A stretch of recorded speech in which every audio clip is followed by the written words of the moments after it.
Fall has officially arrived here in the Pacific Northwest, and I've been lucky enough to catch just a little bit of a break in the rain so I could tell you about the other thing that arrived for me this week, which is the 2024 Nissan Ariya.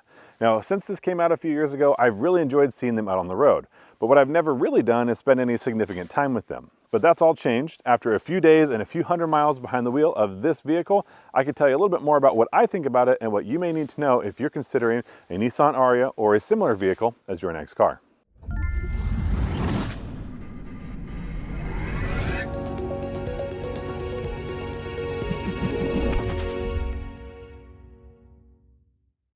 As I mentioned before, my favorite thing about the Ariya up to this point has been the way that it looks.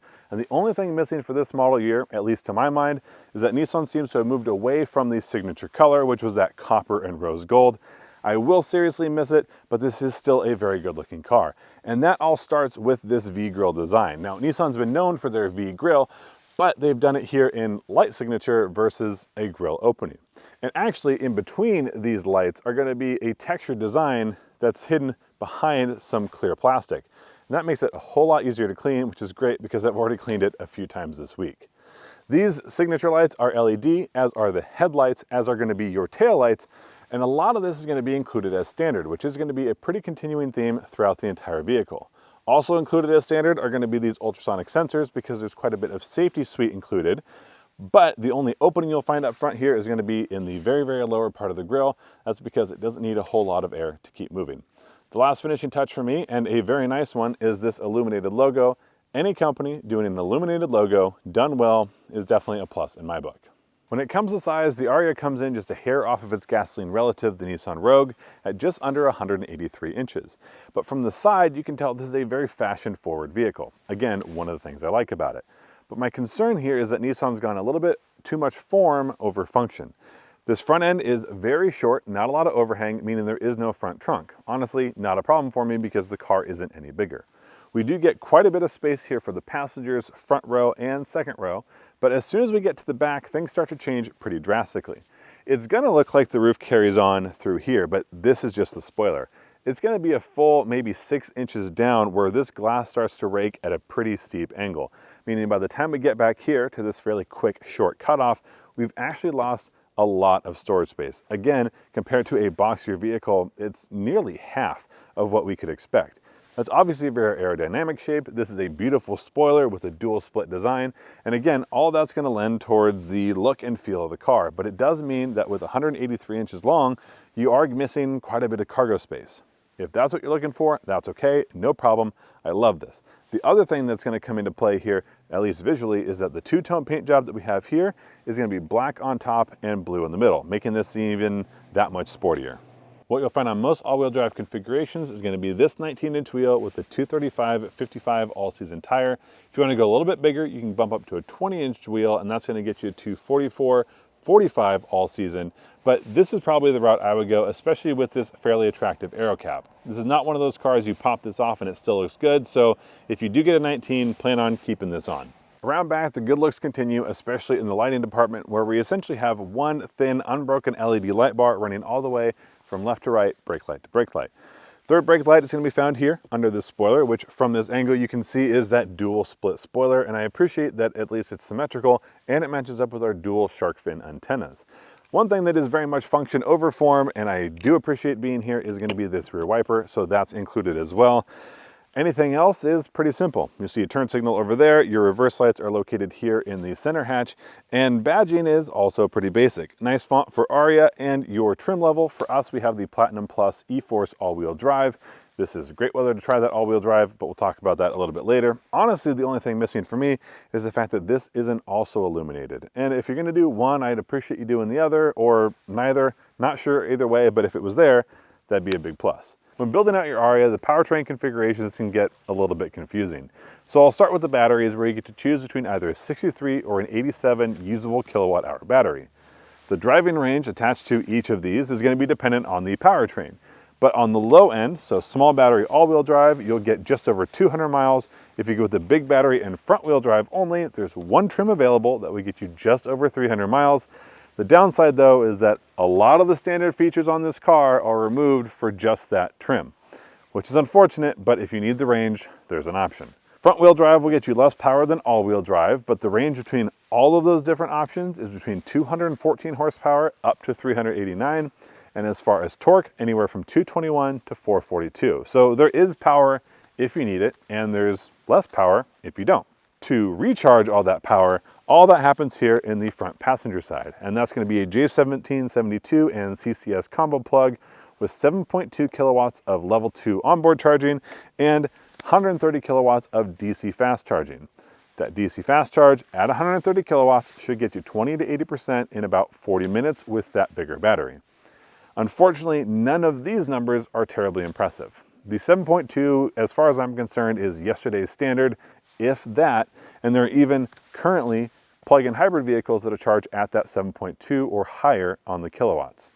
When it comes to DC fast charging, I did charge this a few times. I've put a few hundred miles on it myself, and I didn't see anywhere over 100 kilowatts, but everybody's gonna have a different circumstance. I just know that I would have loved to see faster charging, so I spent less time at that charger. I'll leave my gushing over this blue interior for a little bit later, but I have to say this seat and driving position are both very comfortable. Definitely a 9 out of 10 in my book. I've done just about 400 miles in this car and been incredibly comfortable the entire way. Now, there are going to be plenty of adjustments here for your seat, including some lumbar support. That's always a nice touch and one I always appreciate. You have an electronically adjusted steering wheel, tilt and telescopic, linked to a 2-position memory system, so that's nice and easy with entry and exit available in this trim.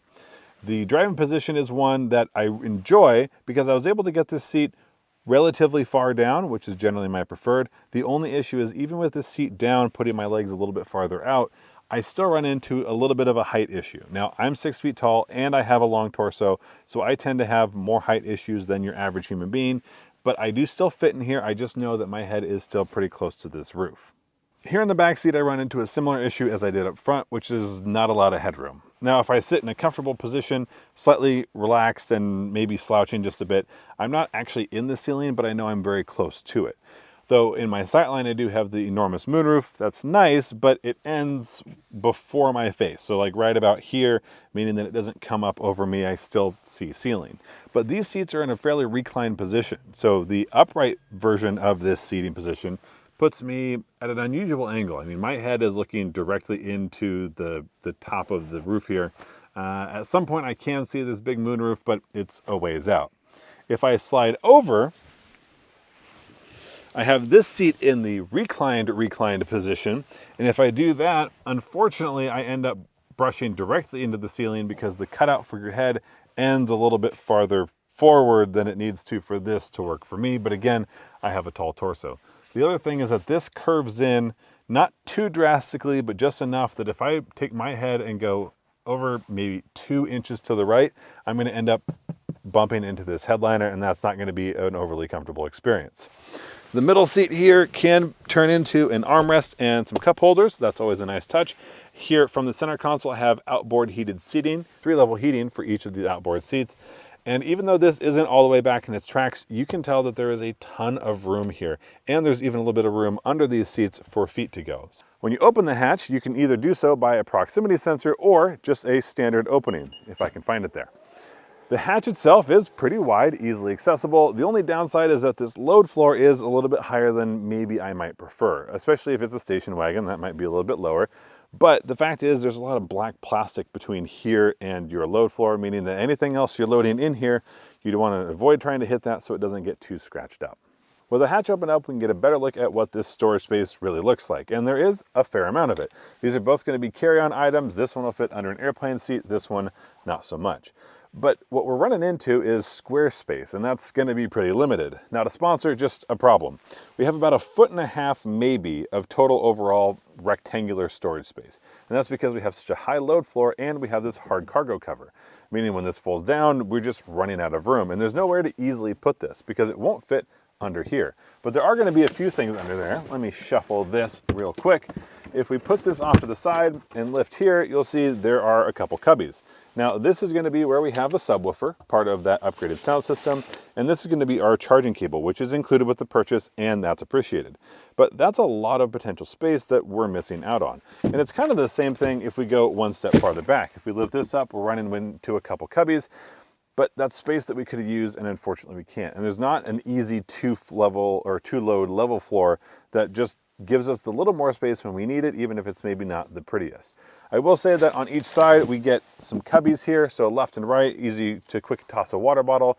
We could also toss something like our first aid kit down in the corner. There is room, it's just not as much as I would like, especially in a hatchback. When it comes to the interior, Nissan's gone for a sophisticated minimalist look. I think they pulled it off incredibly well. My favorite part being that this is a blue interior option. We're seeing a few of these in the manufacturers today, but this one's really well implemented with a sort of faded, steely navy blue with this bronze copper-ish accent that you're gonna find a couple different places. Here on the door, you'll find that blue on this middle section, maybe not the top. On the top there, we're gonna get some black plastic that is going to be on the slightly soft end of things, but not terribly so. Then we have this synthetic suede that runs across here with some nice stitching. Here in the door handle, you can see we have memory position seating for that passenger as well. That's going to be here on this top trim at the very least. And just down below, it may be flickering just a little bit, but this is going to be one of those accent pieces that Nissan has that's lit up and looks beautifully at night. During the day, you're not going to notice it as much, but it's a pretty simple geometric design that really goes a long way. That blue is going to carry out through the armrest there, where you're going to have just minimalist switches, and then just down below that, a little bit of storage space, not too much, but definitely enough for a water bottle. And we can see one of the speaker grills, that's going to be for the upgraded Bose system. You see the other one up here. These are going to be plastic speaker grills, so that is going to feel maybe like it takes away from the interior just a tad, not a brushed metal or anything like that, but still overall nice and minimalist. Across the dashboard, just below that accented copper line, you're going to find a fake wood, which is going to be, I think, pretty well done. But the best part about this is that we have our controls implemented here, kind of inlaid in, and these are all going to be capacitive touch. Now, as far as functionality, this isn't going to be the easiest to use. They're pretty responsive. They have a little bit of a haptic feedback to it, but I would prefer something that's going to be a little bit more tactile. However, for myself, I usually just press that auto button and whatever temperature I want set, and that handles the rest of it for me. So I wouldn't touch these very often, and the fact that they look really nice as they're set in here makes it, I think, probably worthwhile. However, if you are a gloves person or a buttons and switches, this is going to be a little bit different, but I do think pretty well implemented. We'll move to the infotainment in just a moment, but in the meantime, we'll slide here to the center console because we have the same sort of inlaid button system that we have up there on the dash. For here, we're going to have our automatic parking, our E-step, which is Nissan's not quite one pedal, but one pedal-ish function, your drive mode selector, and your open and close. Now that open and close is going to be for this compartment just below this center screen there. That's going to open and close with a little tray. Slide that back. You can see we have a gently lined interior there. But for me, this is one of those things where I'm not sure this is something I would have really wanted. If it was an option, I don't think I get it. The tray is nice to have because obviously this is a big open storage space here, but I don't like the way that these buttons feel when you're using them as part of this inlay. Same thing can be said for those drive modes, but again, I don't think most people are going to be using the drive modes very often, so while it's not my favorite functional touch, I do like it aesthetically. Now just below that, you can see there's a little icon there. That's going to be for this Qi wireless charger. It does work really well. The only problem is when you put your phone in there, you can't see it. And so if you're someone who tends to be on the slightly forgetful side of things, once your phone is out of sight, it's often out of mind. And the only thing that'll tell you your phone is there is going to be whether or not that is lit up. I tried to use this once or twice, but because I have an Android phone, I have to wire my phone in to make use of Android Auto. Apple iPhones are going to be able to do wireless CarPlay, but for myself, unavailable. Now over here on the infotainment screen, we do have two 12.3-inch screens. It's going to be for the driver and the infotainment screen. And honestly, all of this is pretty easy to use. It's a nice big screen, it's pretty touch responsive, and getting through your different settings aren't terribly difficult. Here on the home screen, this is going to be Nissan's native software. A little easier to get around in, but honestly, for most folks, I think you're going to stick with the Android Auto or CarPlay that you have from your phone because that continuously updates. However, if that's not something you like to do, this has all been pretty easy for me in the meantime. The only downside to some of this minimalist design is that if I want to turn on my heated seat, I have to go ahead and activate it there through that infotainment screen.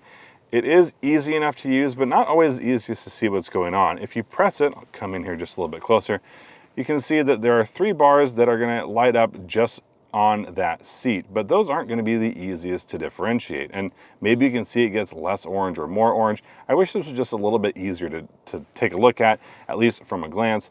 And I also actually really wish I had a button for it, because that's something I turn on pretty regularly. And even though I had it set for all the way up, oh, looks like it timed out there. Even though I had it set for all the way up, it went ahead and lowered itself down. I also appreciate a seat that stays on where I ask it to. I know most manufacturers do turn that down. Also to mention that there is a cooled seat. Moving over to our second screen, well, this is going to be your driver display. And if we take a closer look there, we do have a heads-up display that does a really good job of translating a lot of the information that you need from this driver screen up to closer to your line of sight. From here, there isn't a whole lot that you end up changing. Within these different windows, at least here on the center, you're going to be able to see a couple different pieces of information per segment. So here on the drive computer, I can switch through the different settings that I have. I can check not just my individual trip 1, my trip 2, but I can also do things like slide on over and check vehicle stats. So tire pressure, scrolling down to instantaneous torque, charge time, that sort of thing. All of these are going to be pretty available, but there isn't a whole lot of change that happens here on the screen, no matter which setting or mode you put yourself in. The center screen that might give you the most valuable information is actually going to be over on what I'm going to call your ProPilot screen. That's going to tell you a lot of the things that the vehicle will end up doing for you. Checking things like your blind spot, your adaptive cruise control. This will, while you're driving, let you know what the vehicle is seeing, which is something I always appreciate, so that when it starts to make a change, I understand what it is and why it's doing so. Most of that information will be displayed on the heads-up display, which is always nice to have it in two places and the one that's easier to see. When you move on to the steering wheel, it's a nice shaped design. I like that we've got the center silver bit here at the bottom. It tells you that it's not a sports car, because otherwise that would be up at the top. But this is where you find most of the buttons here in the vehicle. Now on the left side is mostly going to be for your infotainment. That's going to be track forward and backward. This will switch through the main screens on your driver display. Volume up and down here up on the top left. I would have preferred maybe a scroll wheel, but at least we have a physical button as well as a knob there just below that center screen. Here on the right side is more for your driver assist. So in the top right there, that's going to be your ProPilot assist button on and off. Then you have things like set your cruise control, set the speed, obviously set your following distance here. But all of this is done pretty nicely and in an overall package that's attractive to look at. I would have loved to see this be in blue, but I won't take too many points off because we do have some of that accent stitching that matches pretty close to the accent color running across your dashboard. Over in the door, just a few more buttons for you there. It's the same side here on the driver as it is on the passenger, so we get the blue and the stitching. Driver position memory 1 and 2, easy enough to reset, and just below that is where we'll find in shiny black plastic your controls for windows and your mirrors. I'm going to swing back to our center console here because there's a couple other things to look at. Now, one thing I didn't mention was that we have our drive selector here. It's nice and low profile. I really do appreciate that because there's no need for it to be any bigger than it has to. But down here we have the switch to go ahead and slide forwards or backwards this center console.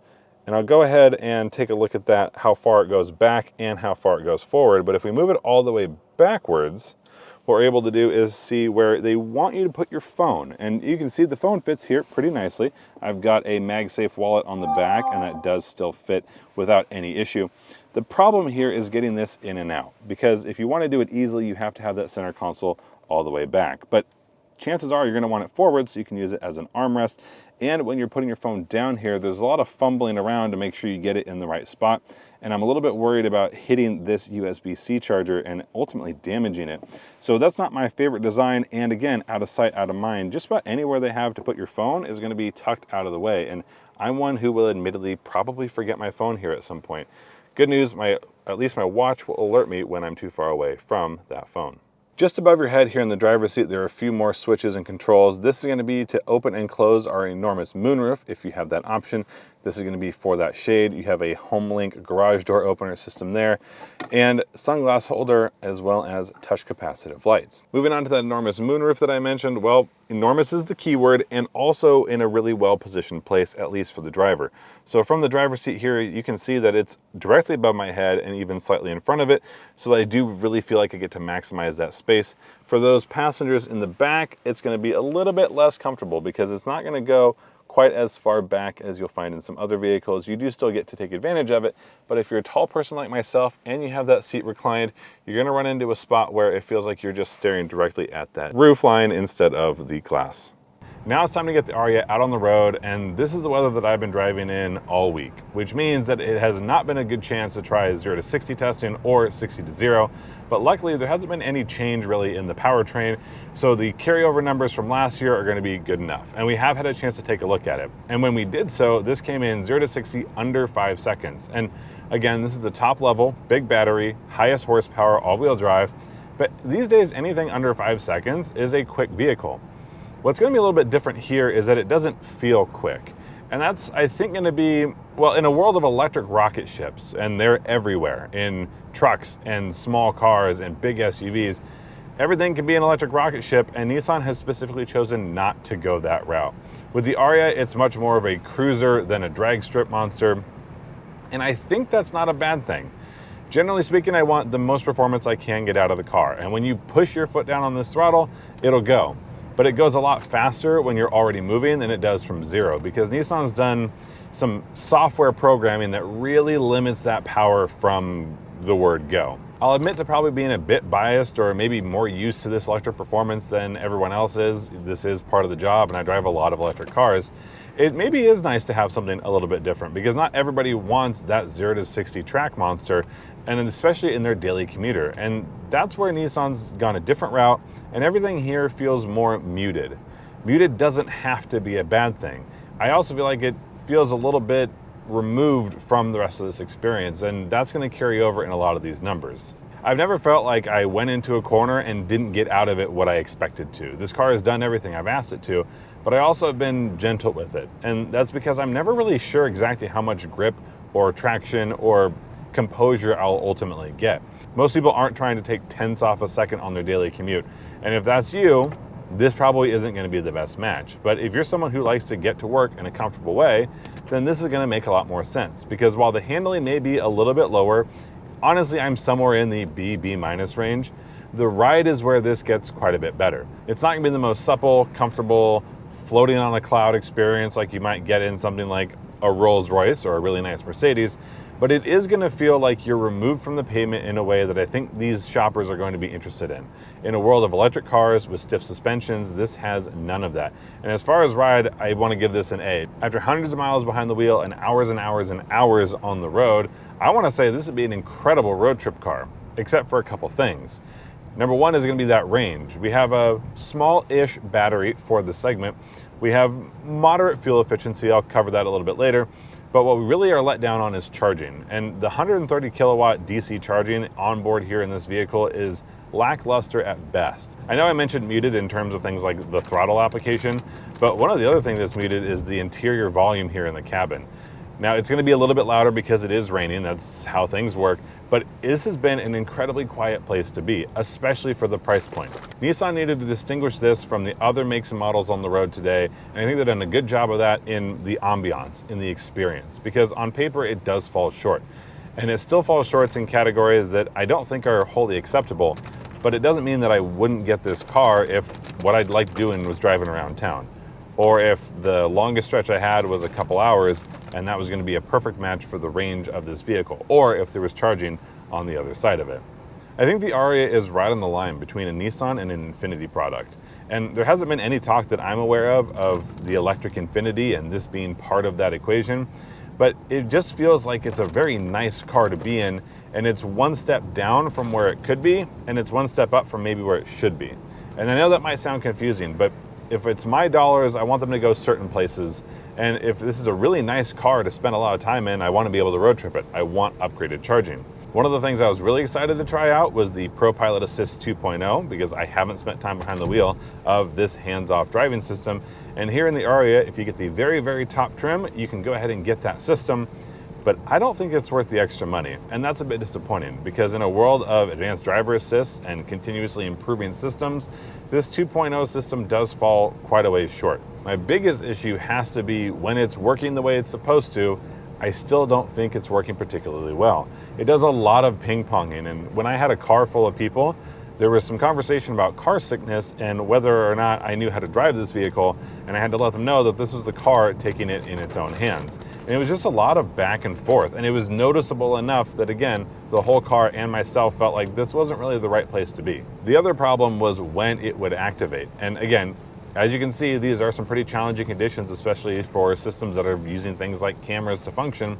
But more often than not, when there wasn't anything going on in front of me, the car still wouldn't turn the system on, even though I went and checked the map and I was on roads that would be capable of this function. There was a lot of bouncing between a standard cruise control function, adaptive cruise control, and a hands-off driver assist. And it doesn't give you a whole lot of warning about when that's happening, except when it's at night. And actually, I loved it at night because it's so obvious what system you're in that I felt like it did a better job than Super Cruise in making that communication a very pleasant and enjoyable one. Super Cruise obviously puts that light directly in front of you so you can see it very clearly. But with Nissan, they have these full surround ambient lighting that switches from white to green to blue. And at no point are you confused about which mode you're in. It's just a little bit annoying when that keeps switching on and off. In terms of fuel economy, I got just under 3 miles per kilowatt hour, and that was mostly highway driving, and it was also in the rain, so plenty of water on the road. My apologies if I sound just a little bit stuffed up. I'm on the back end of a cold, but I'm on the mend, and it's time to talk about pricing. So far, what we've talked about is the 2024 model year, but the video says 24 and 25. And the reason is, one of the biggest changes we got from 24 to 25 is that wireless phone charging is now standard across the lineup, which for those keeping track means, at least to me, that we are talking about pretty much the same vehicle. So I'm going to use 2025 pricing for the Nissan as well as the rest of its competitors, with the only caveat being the Tesla here. And the reason Tesla's different is because the Model Y just got its big refresh. Now, why does that matter? Well, Tesla has done something a little bit unique here with the Y that we didn't see with the 3, which has come out with a singular launch edition, which is of the more expensive variety. But I expect as 2025 goes on, because Tesla does not do model years, we'll see the rest of the lineup start to be available, and that means that pricing should pretty much directly match what we saw in 2024 with the likewise configuration. Just look at the Model 3, and that's a pretty good reference point for how things will act moving forward. Now, in my head, the Model Y and the Nissan Ariya are not direct head-to-head competitors. But the thing is, the Model Y is the best-selling electric vehicle in North America by a pretty wide margin, and that means that a lot of people are going to be looking at the two. So if you are, here's what you need to know. With this redesign of the Model Y, not just this launch edition, but all of the upcoming configurations, what we should expect is a more sophisticated vehicle. And I think the Model Y and the closely related Model 3 are the best electric vehicles on the market today. But that's not meaning they're the best vehicles, they're the best electric vehicles at being electric vehicles. They have the fun, poppy, interesting pieces like performance, range, efficiency, a functional charging network, all the things that you would want to make ownership more enjoyable. But it doesn't mean they're the best vehicles. And the Nissan is going to feel more conventional, although conventional it probably would not be, especially looking at something like a Rogue, right? But the thing is that this Model Y is going to become, I think, a better vehicle. And again, that's based on what we've seen on the Model 3. Something that gets a little bit closer to the Nissan in its overall concept is the Hyundai Ioniq 5. And it too is good at being an electric vehicle, but it has been probably a better vehicle than that Model Y. Though, if you look at the Hyundai lineup, it is going to be really similar to the rest as far as its overall layout and design, where the Nissan does feel a little bit more unique to the rest of its counterparts. The thing is, you're going to get a little bit more out of the Hyundai in things like range, overall capacity. And only reason I think you wouldn't want to go that direction is if it was a little bit more expensive, which it certainly can be, or you just didn't really like the way it looks, because it is sort of a retro future vibe, and the Nissan I do think is a little bit more elegant. So between those two, I do think it comes closer, but really the Nissan's still fallen short on significant things like charging, which the Hyundai absolutely excels at. The closest comparison to my eye is something like the Volkswagen ID4, and one of the reasons for that is that it's a near copy-paste on the overall pricing structure, including the fact that there is a lowest cost model that has just over 200 miles of range, which really is going to be kind of the bottom limit there for a usable electric vehicle. Not that you're going to be doing 100-mile trips each direction very often, but if you are making longer trips, you're not going to be getting that 200 miles. One thing you'll get on the Volkswagen, I think, is a little bit better packaging. Even though it's a little bit smaller, you get more room in the spaces that matter. So things like headroom, because it's a little bit boxier. And with that, you also get a little more cargo volume, which is just a bit limited on the Nissan. But it's also going to be a little bit easier to drive and park because it's just that hair smaller. And I do think the packaging as far as options is a little bit different, because certainly the massaging seats, while they may not be the most incredible example of this feature, do exist on the Volkswagen where they do not on the Nissan. But the Volkswagen also doesn't have that sliding center armrest, so there's that. Between the two, I could probably close my eyes, flip a coin, and be satisfied either direction if those were my options.